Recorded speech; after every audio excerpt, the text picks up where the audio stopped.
Welcome to the Washington Week Extra. I'm Robert Costa. Another shift in President Trump's immigration policy as the administration announced it would deny green cards to immigrants who seek out food stamps, Medicaid, and other forms of public assistance while favoring wealthier immigrants. If people are not able to be self-sufficient, then this negative factor is going to bear very heavily against them in a decision about whether they'll be able to become a legal permanent resident.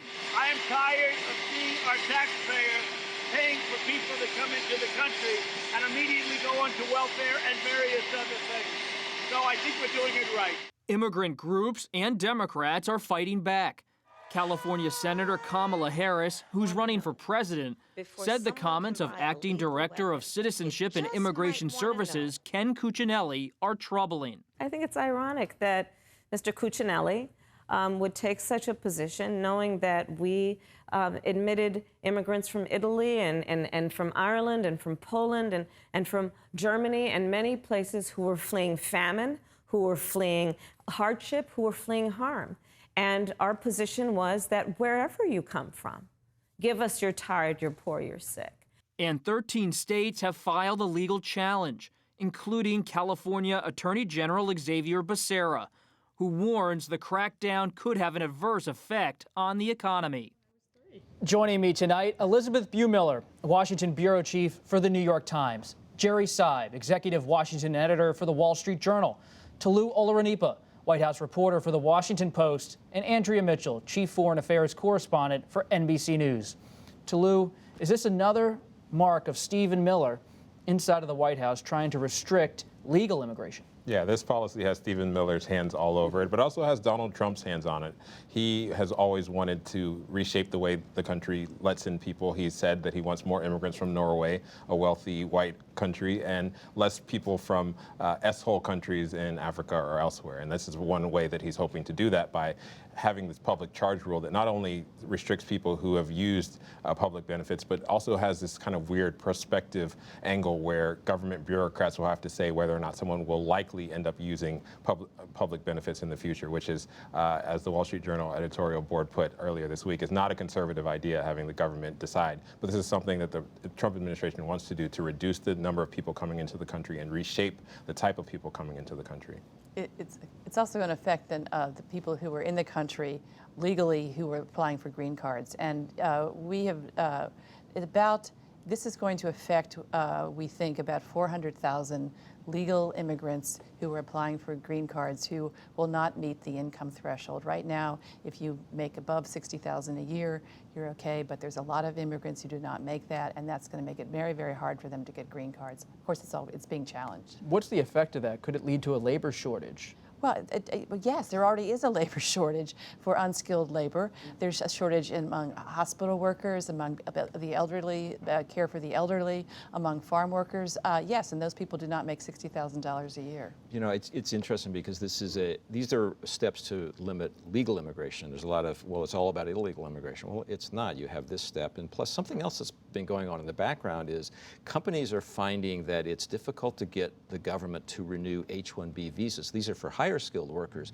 They get an H-1B visa, and in the past it's been just a sort of a matter of routine to get that renewed as it expires. Well, companies are finding that a higher and higher percentage over the last 2 years of H-1B visa holders are being denied their renewal, so they have to go back home. So it's another way in which legal immigration is sort of quietly being reduced, while most of the conversation is about illegal immigration.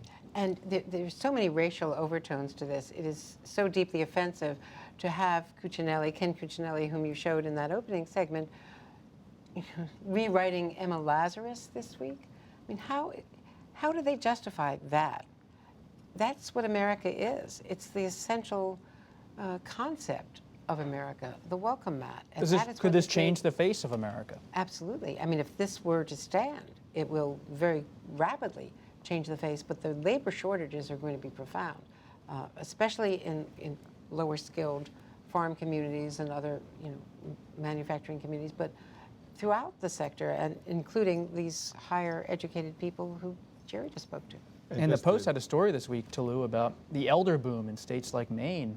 where, as Elizabeth was saying, there's no one really to work with older people. Yeah, and to fact check what the president was saying, most of the immigrants who come to the country, especially legal immigrants, do not come and just get on the public dole. In fact, they're not actually allowed to do that. But if you look at the labor participation rates among immigrants, they're actually higher than native-born Americans. People who come here generally come here to seek a better life, to work in some of the industries where native-born Americans aren't working, in some of the elderly care facilities where, you know, you're working, you're standing on your feet for 12 hours a day, not making a ton of money, but you're doing work that is important to the economy. And immigrants have traditionally done a lot of that work, and then their children have come in and been able to succeed within the culture. That's something that we've seen over decades. But it seems like Ken Cuccinelli and the Trump administration are sort of rewriting some of that history and saying only if you can stand on your own 2 feet from the minute you get here should you be allowed in. And I think that's something that we have to continually call out and make sure that we are reporting the way that the history of America has been, and not just the way the Trump administration is. Where is Congress?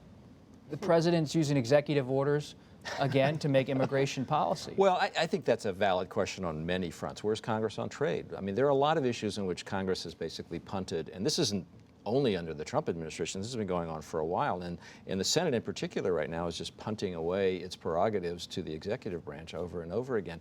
I think it's true on immigration. I think it's true on a lot of issues. Healthcare. And healthcare. Climate change.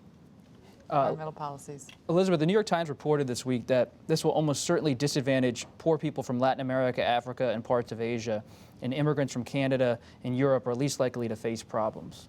That's according to a Migration Policy Institute study that was in the New York Times. Well, this is about people of color. And we know what the president said to Times reporters in the Oval Office about not wanting certain people from those kind of countries in. I'm not going to repeat what he said, but it's very distressing. This is not the history of our country. These are not the values of the United States. You know, I'm an immigrant, and most of us at this table have immigration in our background. Well, in not fact, very far back. My grandparents came from the very small village, a then Russian Jewish village named Antopolia, now Belarus, which is exactly where Stephen Miller's family came from. His uncle wrote about this. I've spoken to the uncle because I know my family history, and the uncle was appalled that his nephew would be rejecting the very history of the Russian Jews that escaped the pogroms. What does this mean for 2020? You look at a state like Texas, trending a little bit blue, immigrant population that's rising. State even like Georgia. I was just down in the Atlanta suburbs. You have rising Latino communities and Asian American communities outside of Atlanta. Well, I think it's a mistake not to acknowledge that there is a constituency out here for a much tougher stance on immigration. If this weren't politically popular, particularly with the Trump base, but not only with the Trump base, it wouldn't be happening. And I think what Democrats are going to have to do is figure out a way to say we are in favor of immigration, but we're also in favor of keeping our border with Mexico under control. And right now, they're not really delivering that message. They're talking about decriminalizing illegal immigration into the U.S. They went a little far in that last debate, obviously. But is there a constituency for opposing legal immigration? Well, no, that's my point. Yeah. Not much of one, but it's happening anyway. I think that's kind of strange. And the other thing that the State Department is doing, first of all, Mulvaney, but also the State Department, Mulvaney is ordering rescissions in the State Department budget for the Northern Triangle countries, and the State Department already took back that money. The president canceled it by executive order. So projects that were working, we were down there, we saw it in El Salvador. FBI agents were down there working with El Salvador. Now Guatemala has reluctantly agreed to process asylum seekers there. They're completely ill-equipped, but we have canceled the foreign aid that was trying to ameliorate the problems in those 3 countries. That's it for this edition of the Washington Week Extra. You can listen wherever you get your podcasts or watch on our Washington Week website. While you're online, check out our Washington Weekly News Quiz. I'm Robert Costa. Thanks for joining us. See you next time.